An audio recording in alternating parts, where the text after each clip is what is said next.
in Washington is still the most powerful shaper of fisheries policy in the United States. If you were here this morning and heard Kathy talking, she's really terrific. She really believes in increasing resilience. The whole way she's turning around science at NOAA is moving in that direction. But there's a culture, and it's not always easy to actually do stuff. I thought I'd just talk about two things. The first is that,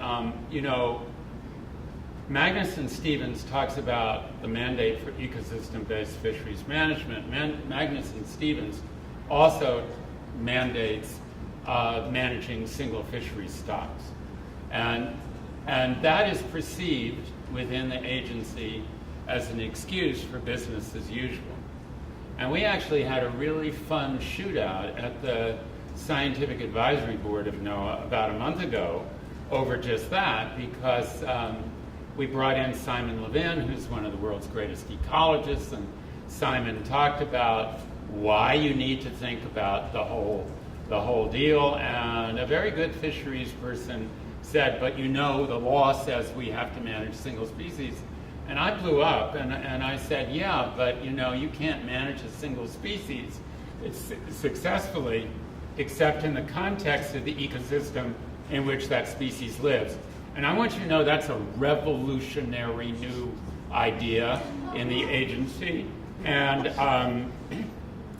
the largest and supposedly most successful U.S. fish stock left is Alaskan pollock.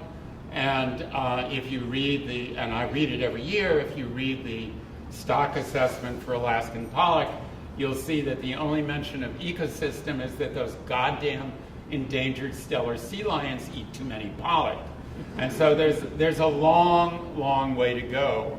And people in this room should be pushing really hard to have every single species stock assessment demonstrate that number that they come up with was actually set in the context of some understanding of how the ecosystem works. Because